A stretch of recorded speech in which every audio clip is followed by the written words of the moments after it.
That's so great. Yeah, I know. Tony Giudice and I were at a signing, and we were approached by the clerk who gave us a letter from 3 kids that said that they had had real experiences with fairies. And we didn't really know what to think of the letter. What do you think about all this, Mal? It's true, Mom. No, it's not. We had no idea whether it was true or not, and to some extent, it didn't matter whether it was true, because what was so fascinating is, for these kids, it was obviously true. Now you believe me?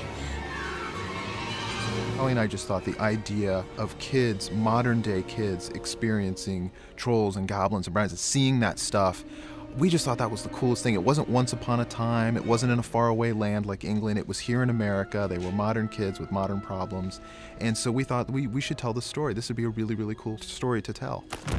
After we got the letter from the 3 kids, Tony Giudice and I decided we would get in contact with them, and they invited us up to their house in Maine, and they produced a bunch of what they called fairy artifacts, and they told us the story that we wound up taking and putting into the 5 little books that are the Spiderwick Chronicles, and then later restoring some of Arthur Spiderwick's art into Arthur Spiderwick's Field Guide to the Fantastical World Around You.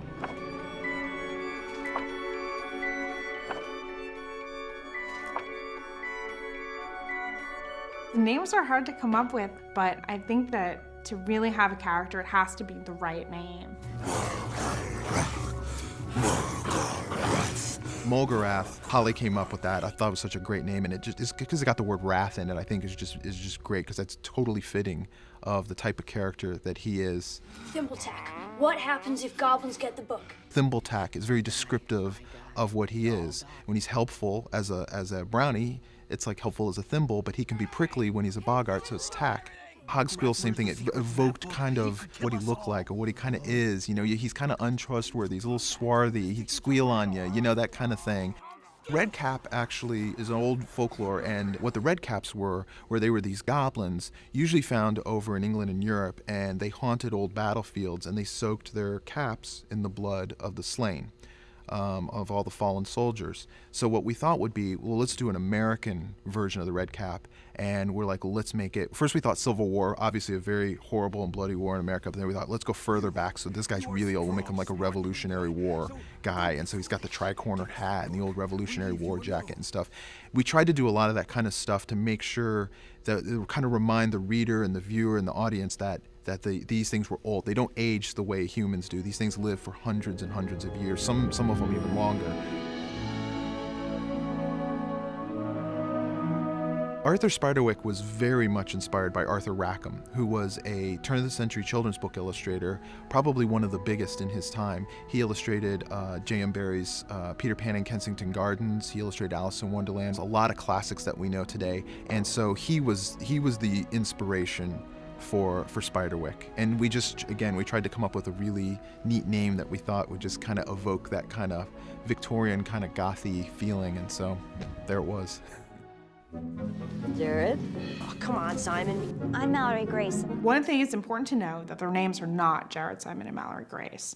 We changed their names for their protection and for their privacy. Their mother and father were very worried that they would be put in an uncomfortable position. So no, you can't really contact them. But they're very excited about the movie. They're very excited about the success of their story.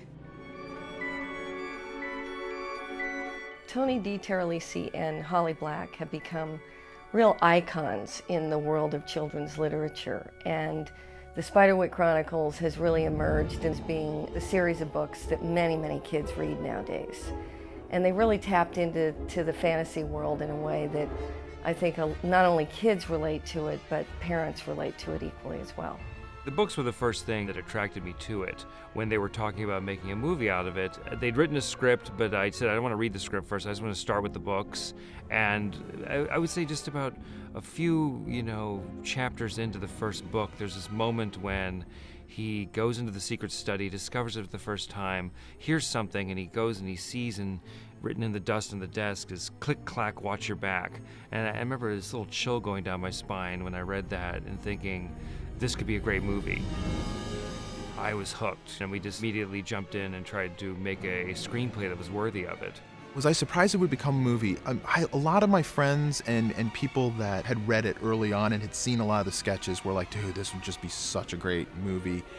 There was interest right away. The way this all started was that Ellen Goldsmith-Vane, one of the executive producers, who was the manager for Tony DiTerlisi and Holly Black, they knew that in my background I had been involved with a number of movies that involved the tone of their books and creatures as well. And we just had that kind of connection, you know? I felt very flattered. I know this house isn't perfect, but we can make it work. What's nice about the 5 books is that they do complete an arc with introducing the family and then paying off ultimately what is the central quest of this, which is, you know, the bad guy Mulgrath who wants this book and how he gets his comeuppance in the end. Yes!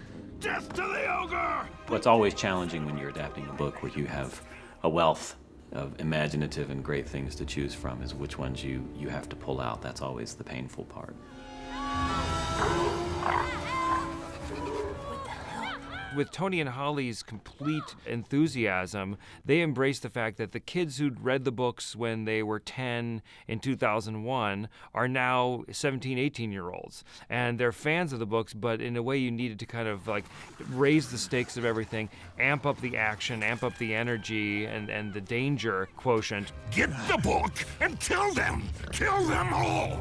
Another big change that we made. In the books, the boys, Jared and Simon, are 9 years old, and Mallory's 13.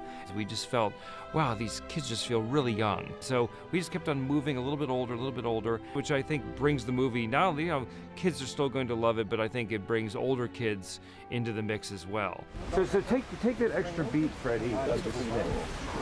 You know what I mean, Kimmy? Just note that.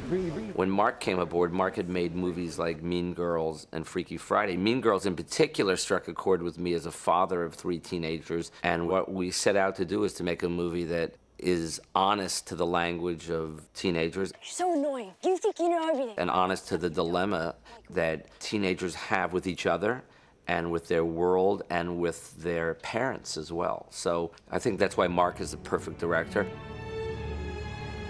We set out to make a movie that would appeal from 8 to 80. And we found that parents are loving the movie, teenagers are loving the movie, older people are loving the movie, as well as the 8 to 12-year-old kids. And that was our goal, is to say, let's make a movie that feels like this is really happening to us, and this could happen to us if we just happen to have a seeing stone.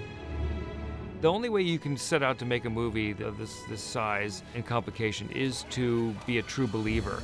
And eventually Tony DiTerlisi and Holly Black had me believing, yes, these fantastical creatures exist. And if you don't believe they exist, then you could be doomed to fall into the same trap that the Grace family did.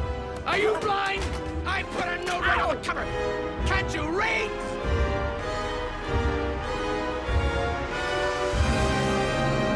Didn't you read the note?